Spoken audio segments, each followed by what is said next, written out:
हमसे तो भगवान करवा रहा, भगवान हमसे कथा करवा रहा, भगवान हमसे प्रवचन करवा रहा, हिंदुत्व के लिए, सनातन के लिए, बेटियों के विवाह के लिए, कैंसर हॉस्पिटल के लिए।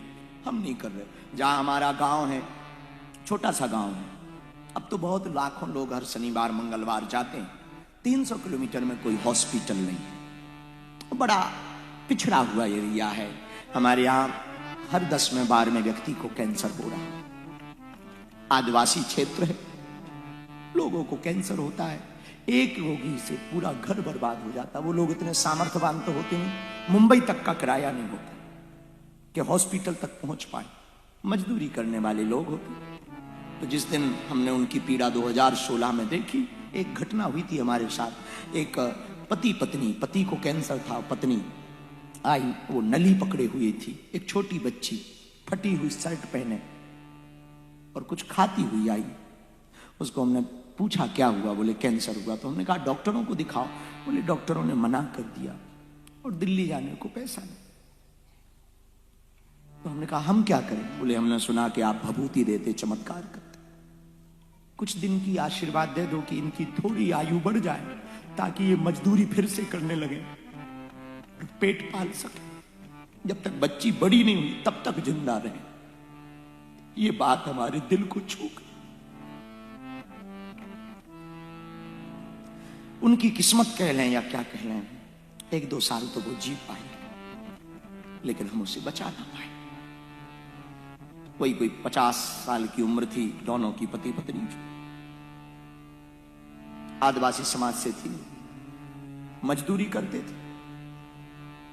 1-2 साल तो भगवान ने कृपा की, पर वो जी ना पाए और पति की याद में पत्नी ने भी प्राण त्याग दिया। छोटी बच्ची 6 साल की। उस बच्ची को जब हमने देखा, जो खाना दे दे वो खाना खा ले, बस लोगों से एक ही बात पूछती, हमारे पापा देखे क्या, हमारे पापा देखे क्या। एक दिन अचानक वो हमको दिख गई और हम जा रहे थे, बहुत भीड़ थी। उस बच्ची बार बार आने के लिए दौड़ रही थी हमारी तरफ, बहुत सिक्योरिटी पुलिस लगी हुई थी। उनके बीच से वो निकलने की कोशिश कर रही थी, तो एक सिक्योरिटी वाले ने धक्का दिया तो वो पीछे हो गई। हम उसको पहचान गए, हम इशारा किया इसको लेके आओ। हमारे पास बिस्कुट खाए रही थी वो, फिर अब वो कह रही थी बाबा बाबा आपके पास हमारे पापा आए थे, उनको देखा क्या। उस बात ने हमारे दिल को घर कर लिया और उसी दिन हमने प्रण लिया कि अब कथा करने से जो भी दक्षिणा मिलेगी हम कैंसर अस्पताल बनाएंगे, ताकि किसी का जीवन बचा। देखो भोजन हम किसी को देंगे तो वो 24 घंटा शरीर पर रहेगा, किसी को पानी पिलाएंगे तो वो 6 घंटा शरीर में रहेगा, किसी को कपड़ा दान में देंगे तो वो 1 साल तक शरीर में रहेगा, और किसी को शिक्षा या जीवन जीने की आरोग्यता दे दे, वो जीवन भर उसके साथ रहेगा।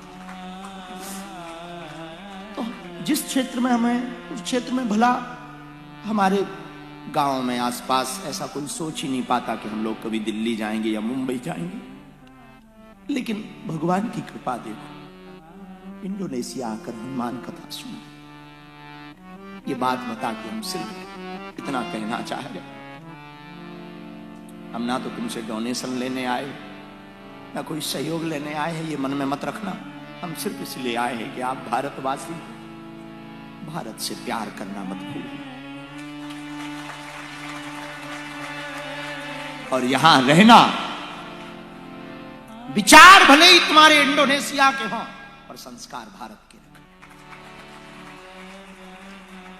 और यहां भी मौका जब मिले 2-5 मिनट भगवान के लिए निकाल कर, हनुमान दादा के लिए निकाल कर, थोड़ा हनुमान चालीसा पाठ करके उसको देख लिया करो और कह दिया करो, तेरी साधना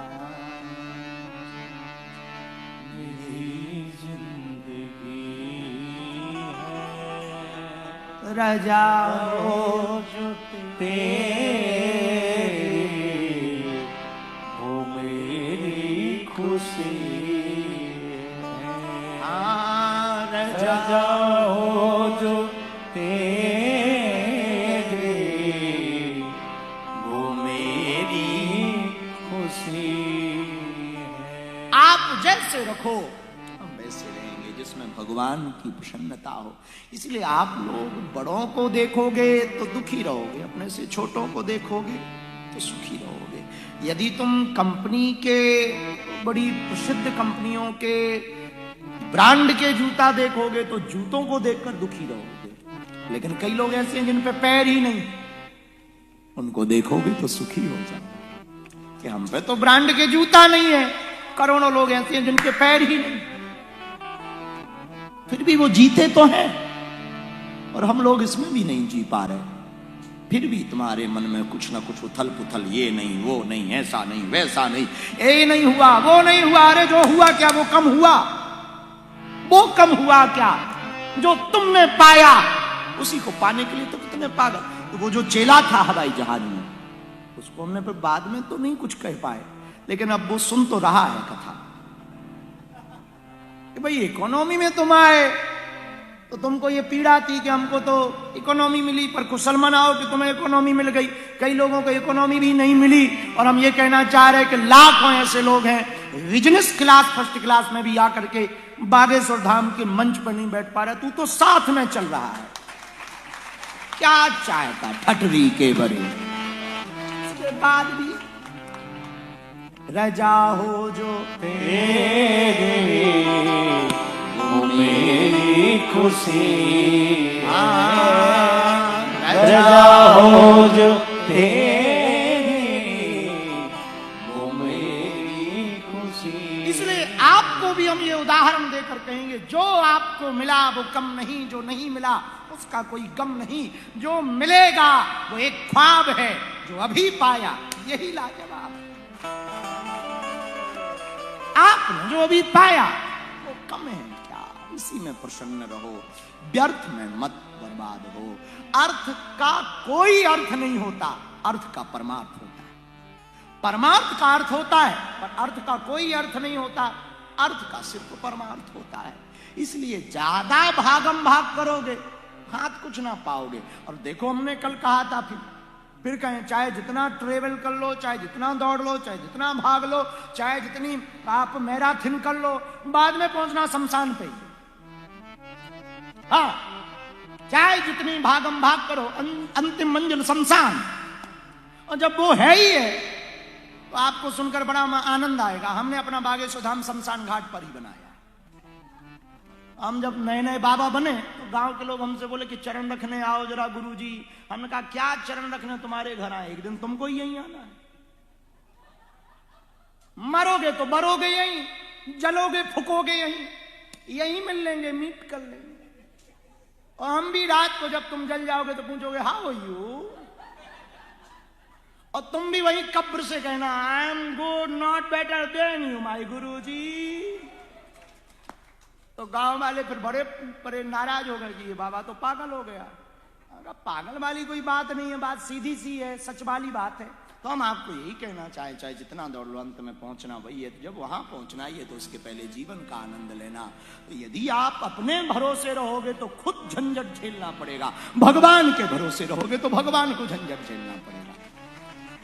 इसलिए भजन जब गा रहे थे तब इसमें एक शब्द बड़ा प्यारा था, अब वो हमें बड़ा अच्छा लगा।